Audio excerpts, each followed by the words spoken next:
All right, let's welcome back to Straight Fire. These guys who knows everything about March Madness. He's been all over the tournament for decades now. Um, Seth Davis, who happens to go to my gym. I see him there all the time getting pumped. Seth, how you doing, man? Yeah, I lift a lot less weight than you do, but I don't.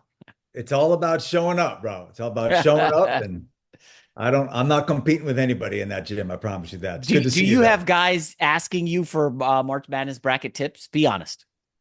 I got a certain core group of guys there that like talking college. It's funny, like people, I think sometimes when they see me, you probably get this a lot, like they're kind of like reluctant to talk about whatever, like Yeah. reluctant to ask people, oh, he talks about it all the time. I'm like, oh, I love talking ball, man. Believe me, I'd rather talk about college basketball at dinner parties than most of the stuff that Yeah. I talk about. So yeah, it's all good. I mean, it feels like this is one of those years. Last year, the top, I think top two seeds went 16-0 to start, and only 1-2 got bounced. I think it was St. John's opening weekend. But I'm getting the same vibes from this tournament. It's at very top heavy. Although I thought NIL was supposed to balance things out. Yeah, it's actually interesting because I've been having a dialogue about that online, and then I spoke earlier today with this guy, Evan Miyakawa, who runs the site evanmia.com. Yeah. He's a big analytics guy because everyone every year, oh, the bubble is awful and this is the worst bubble ever, and that it feeds into the expansion conversation, and I'm one of the very, very few who's been arguing in favor of expansion, but that is Oh, that is the argument against about the bubble being quote unquote weak. So I just threw it out on Twitter, like, analytics guys, like you got to be able, like, let's put some numbers to this. Like, is there a way to quantify? So I guess his method was to compare the bubble teams with like the top of the best teams in the country. I don't know if that's the best way to do it, but he knows better than I do. And by measuring that, he came to the conclusion that this is the worst bubble in the last 15 hmm. years, and that three of the worst four were in the last 3 years. Huh. So there might be something happening. Although, to your point, Jason, he also found a widening gap between the best high major Yeah. schools and other power conference schools. So there's multiple Mm. things going on. People love to use these narratives, and listen, we had four number one seeds make the Final Four in 2008. That was well before NIL and rev share. Yeah. And to your point, in football, people look at the Indiana example as something where the NIL is leveling things out. So there's a lot happening. People like you mentioned about the lack of upsets last year, but there are a number of games that came down to the last possession or two that could have gone either way. So Certainly. what? So if we have like, two 12 seeds winning this year, does that mean that NIL is not? What I'm saying? I go back to that. There's an expression, what was the impact of the French Revolution? It's too soon to tell. So I always say, it's too soon to tell. Let's watch it play out. But I guarantee you, if there's a lack of upsets or if all four number one seeds make the Final Four, people will want to blame it on NIL. I don't know if that means they want to go back to the days when college athletes didn't make money. Like, I don't know if Oh, you want yeah. to do Please that no. again. Yeah. So whatever your preconceived idea of the way things should be, the events will feed into that. That we know. Yeah, this whole did the NIL kill the upset nonsense. The problem is, these guys pop and look good, and then boom, they level up to, where was the kid Dent playing last year? Was he like New Mexico or He was something? in New Mexico. Yeah, he was Eh, Mountain West eh, Player of the Year. Yeah, and now he jumps up to UCLA.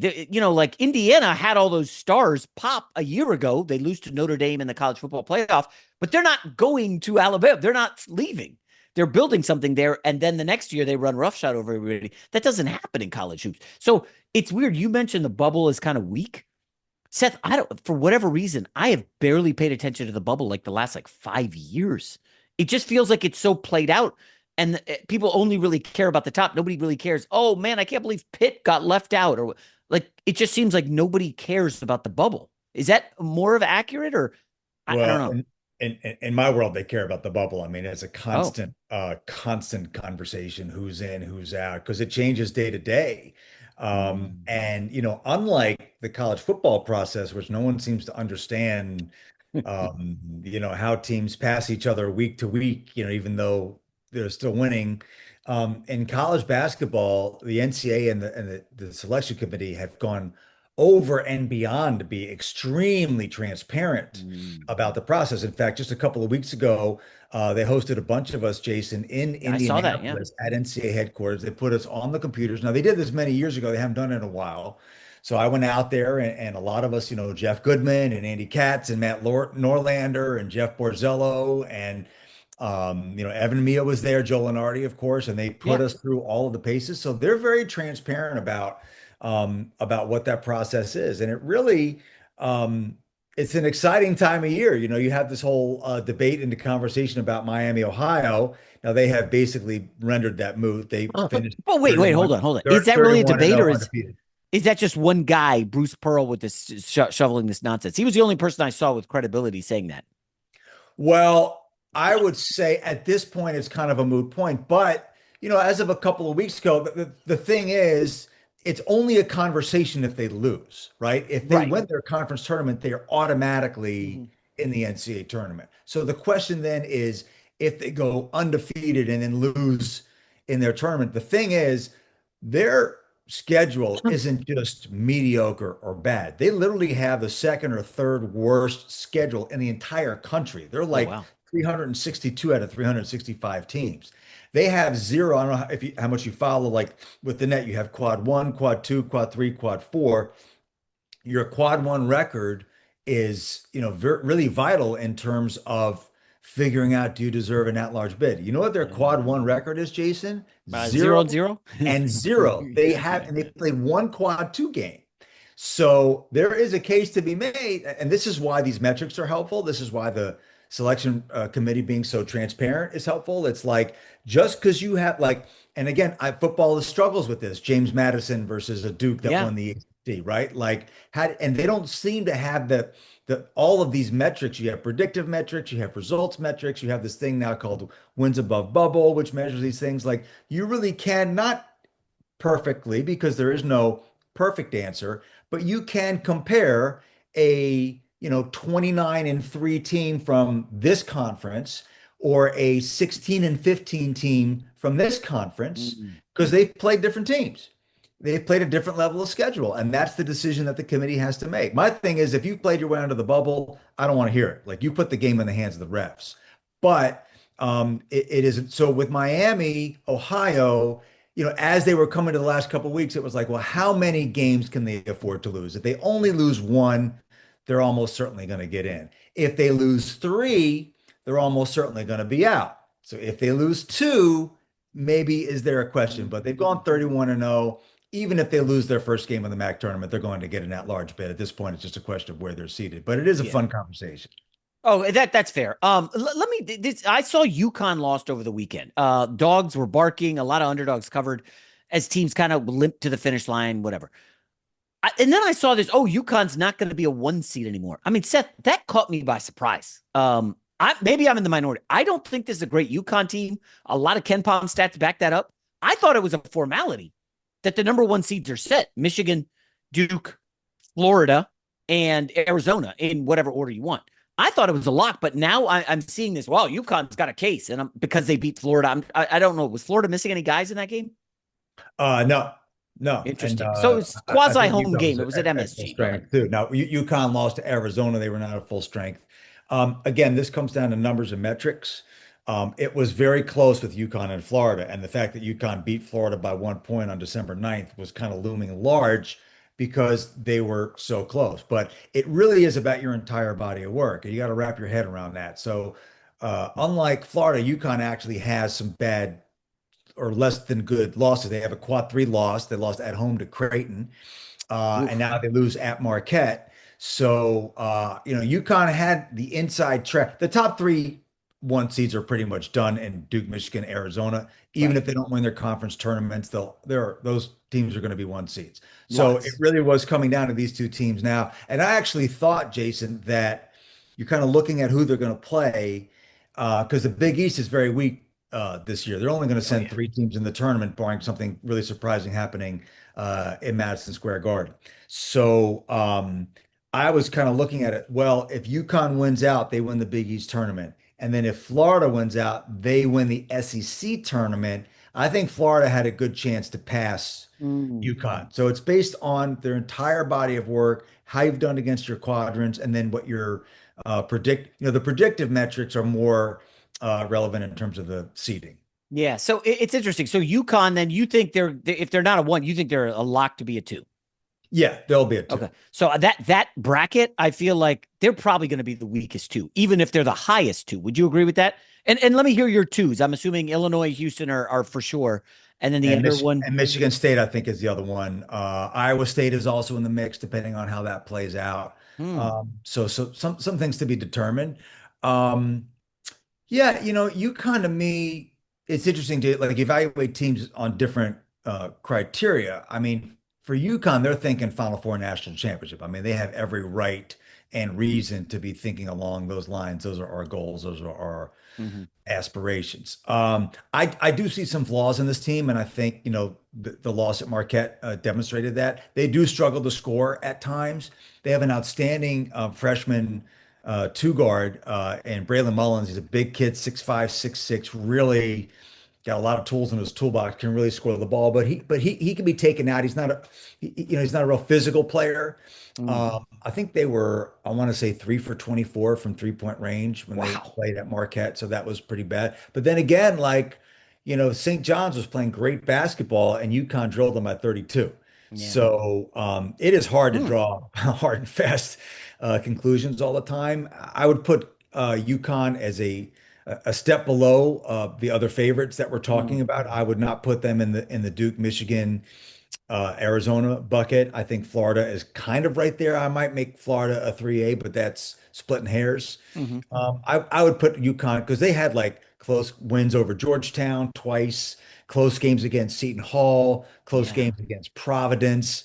And then that home loss to Creighton and losing at Marquette. Like, I mean, teams are going to lose and they're going to play poorly. But my point being, even when they were winning, they were not drilling people by the margins that you're seeing these other top candidates winning their game. What I didn't realize was in December they beat Kansas.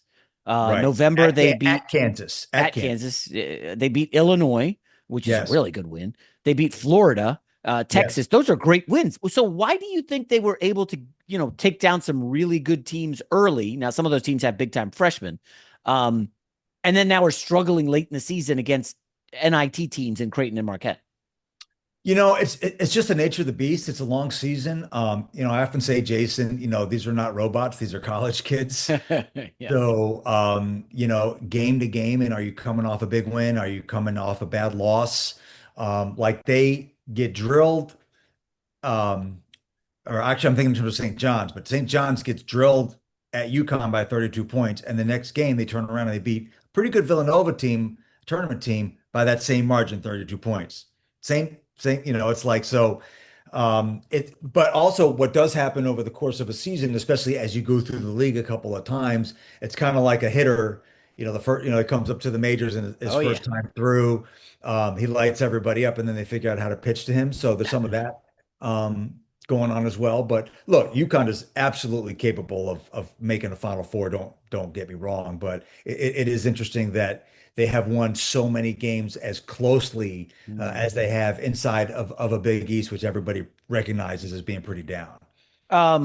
This is one of the great freshman classes we've seen in maybe college basketball history. Obviously the 2003 NBA draft class, LeBron, and he didn't go to college. Wade did and was great at Marquette. But I mean, you've seen a lot of great freshman classes. I mean, Seth, I did not know they were this stacked. Now, for the last few years, the draft has been dominated by Euros, and we've been hearing, "Oh, American basketball's dead. It's all AAU nonsense." I don't think this group of guys looks totally different than what we've seen in the past. Why is that? It's just that year, they're not, um, I think you're going to have more college freshmen picked in the first round of the NBA draft than in the history of the NBA draft. That's my prediction. I've seen some Wow. of these mocks and I've run the numbers on it. And then you also have great players at the top. So that to me is what really distinguishes. Sometimes you have a couple of great, Cooper Flags, your LeBrons, your Wemby, obviously not a college player, but you have that type of draft. And then you have the draft, which is considered to be deep, but you rarely have that combination.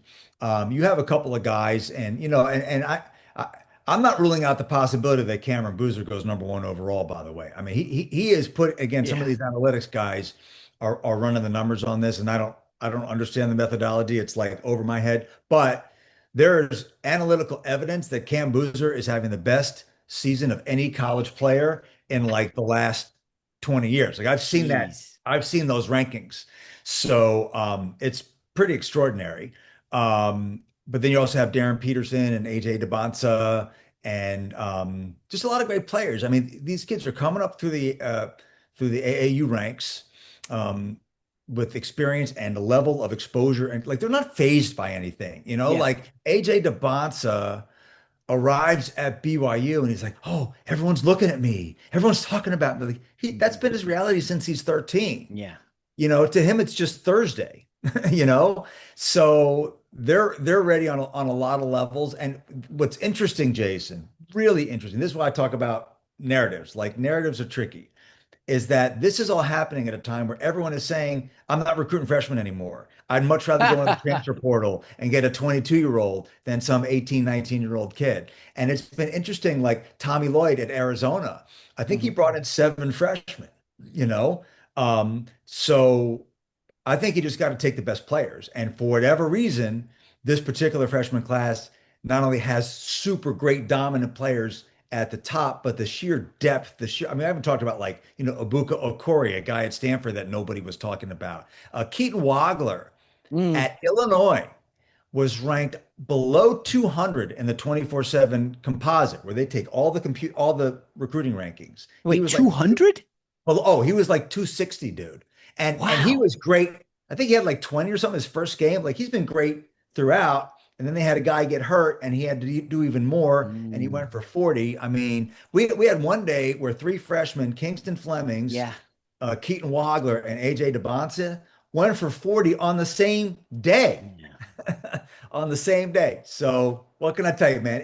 It has been a great, with all of the meshigas going on with NIL and the transferring and G League guys coming in and all the mess about how college sports are being run right now or not being run. The actual product between the lines in college basketball is as good as I've ever seen it. And I've been doing this a minute.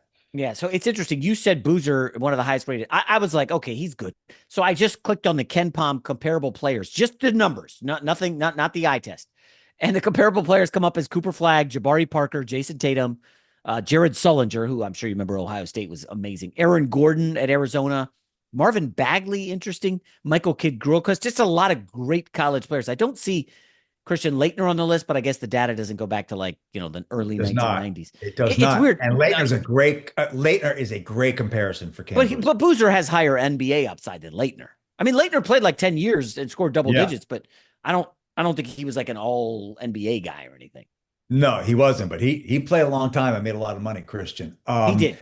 The thing about Cam Boozer, I used to say about Zion Williamson that it's almost a shame that Zion was as good of an athlete as he was and dunked over everybody that he was with Mm. all these superhuman physical traits because people almost didn't notice what a good player he was and what a smart player he was. Cam Boozer, one of the smartest basketball players I've ever seen. I mean, when Duke needs a bucket late, they put the ball in his hands and he's running a high screen and roll with the ball, not as the screener. Partly because of his skills. He's a 40% three-point shooter, which should be against the rules. But I mean, he leads them in assists, he leads them in steals, he leads them in scoring and rebound, obviously. He has not had a bad game all season. As a freshman, you think, all right, he was off that game. He went 2 for 15 and scored six and had 6 turnovers. He has not had a bad game. And I don't, with maybe overstating a little bit, but I haven't seen him make a bad decision. So the Mm. way he thinks the game is really, really, really elite, and it's why now Duke has a couple of injury issues. They do. I was going to Couple, ask about that. I mean, yeah, yeah, so we're their center, waiting on is he going that. to be back? Well, by the time this publishes, we may know. And then their point guard Caleb Foster got injured in the North Carolina game. He left right before halftime and didn't come back. Seemed really distraught on the bench. So, I they saw won the he was game. on a scooter. That's never a great sign. Yeah, But yeah. let me go back to the center. So Okay. why are we not getting it? There's like no chatter. It's weird. In the NBA, you like have to give out injury reports and all this stuff. There's really no rule about that at Duke, not at Duke in college basketball. So I didn't No, know he was seriously injured. nobody did, and whatever happened there. But that it's actually funny you mentioned that because it's only in the last 2 years that college basketball now is doing availability reports, and it's all But because of gambling. yeah, So Patrick Gongba was not in Duke's availability report that I'm aware of. So something must have happened that day or whatever it was. We'll give everybody the benefit of the doubt. Um, are they saying injury or something off the court? No, I think it was an injury. I think he had some type of physical issue that for whatever reason the day before. I think they have to be in. I know they publish it the night before the game. And again, it's all because of gambling. So I don't But I didn't know. see it. Did you? Yeah. That's why He I was bet Duke as 17 and a half. there you I go. felt There you good about go. it. As far as I am aware, he was not in their Interesting. availability No, report. that's So not I great. don't know, it's really hard getting information about injuries and like they're inventing like lower extremity injury. Like that could be like a hip pointer, it could be a turf toe. Like that's a big range. Like it's very annoying. Coaches seem to think that like if the other coach knows he's not going to play, they're going to come on, it's Yeah. silly. It's silly. But no, it was a surprise. They're like, oh, Gong was not playing. That's weird. And then Caleb Foster, their point guard went out. So So they're not winning the title without those two. Would you agree? I would say it's a lot less likely. The maybe they could do without one or the other. They could overcome Foster a little bit more than Gong, but Gong was super. When they lost at North Carolina, they blew a big lead in the second half. Yeah. That happened when he got into foul trouble. So he got Mm. four and they sat him, and then he picked up his fifth with like 4.5 to go. He's super important to that team. So, the thing is that, Shire already said they're almost certainly not playing in the ACC tournament. Um, and then, they can certainly win their first round game without them. But when you get in that second round, now you're playing a real team. You're Back to playing a back real days. team. Yeah. So that's Hmm. about, 13 or 14 days since their injuries. So maybe it gives them enough time, but Two time will weeks. tell. I oof.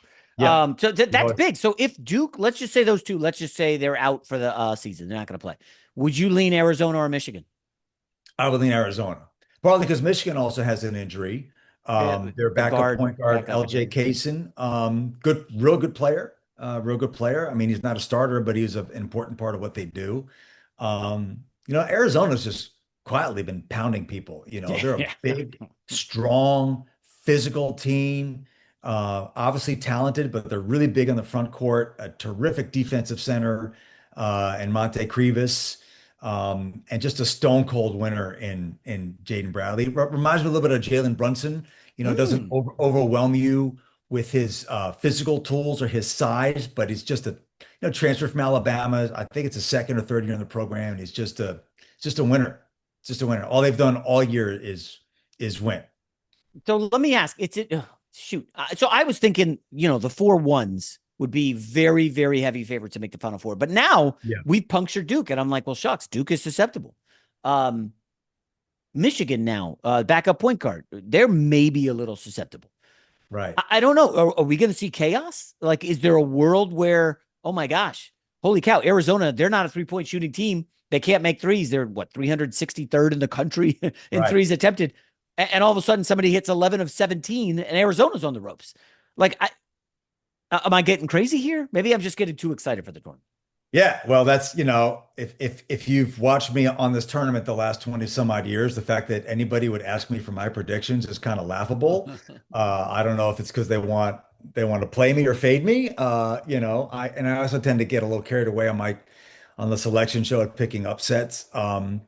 NCAA tournament's a crapshoot, it's like that's what I'm talking about, like these narratives with NIL and whatnot. Like, let's just enjoy the tournament because Yeah. it is crazy. And a lot of it is matchups.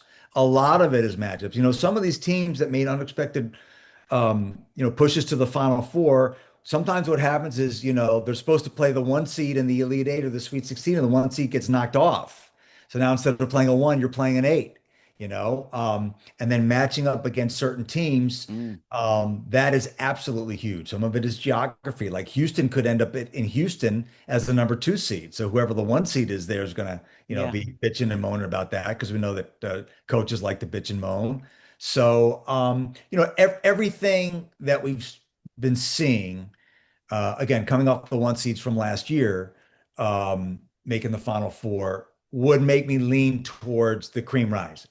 That's Right. what I would guess happens. But if you tell me that there are tons of upsets along the way and there's craziness, that would the only thing that we should expect is to be surprised. And that's the Yeah. beauty of the NCAA tournament. One and done, baby. One and done. So you mentioned Houston, and I was thinking Arizona. The Big 12 is just such a big conference that it looks like if you want to win the Big 12 and you are AJ DeBonce at BYU, you've got to win 5 games in five. That's insane. So if you're Yeah. Iowa State, you then have to win Wednesday, Thursday, Friday, Saturday. That's a lot. And I wonder, is it silly to think maybe that wear and tear on an Iowa State makes them susceptible if they were to go to the final? You know what? I'm just telling you, man, there's no correlation. You go back to Kemba Walker and UConn, I think they had to win 5 in 5 days. It may have Yeah. been Yeah. four. I think it was 5 in 5 days. It was a surprising run. And then it's like, oh, and if I tell you, I might be getting my UConn teams. It may have been the Shabazz Napier team that did the same, where I picked against them 6 straight times and they won the championship. I think it was the Shabazz Napier team, but I do remember the Kemba Walker team. Oh, they're going to be dog tired. Also, like, I'll go back to when I was a student at Duke in 1991, my junior year. They lost the ACC tournament final to Carolina by like 20 something, and they went to win the national championship. The next year, they beat Carolina by 20 in the Mm, ACC tournament final, and they won the national championship. Right. So looking for causation and correlation gets yeah. kind of messy, and it depends. Different teams are different. Like look at the college football playoff, right? Rest versus rust. Something to be said for that. That's a And good look at one. how the first four teams that play on the Tuesday or Wednesday in the first four and Mhm. how they've done on Thursday and Friday. They've done pretty well. The theory is that, hey, we just played, let's go, get on the plane, let's go. We're ready to go. Whereas a team that maybe lost early in its conference tournament hasn't played in 9 or 10 days, and then they're vulnerable, right? Yeah. I'm curious, do you use any artificial intelligence for whether Google, Gemini, Claude, whatever, for research? Because like for instance, you just came up with that 5 days, five Yeah. games, and you mentioned UConn. I was like, oh yeah, UConn 2011, 5 games in 5 days, Big East, and they won the national championship. NC State 2024, Yep. 5 games, 5 days, Did the same thing, got to the ACC. Final It, Four. it lost in the Final Four to Purdue, but like Right. it's amazing. Like otherwise, you would have to like do a lot of number crunching. Maybe ask your stats guy that you have working with you. Are you using AI a lot for college basketball? Well, so you packed a lot in there. I mean, first of all, is I really don't have much of a life. I've been studying this stuff for a while. I'm not like a big memory guy, so I'm a little bit off on things. I'm not, John Rothstein is like Rain Man, right?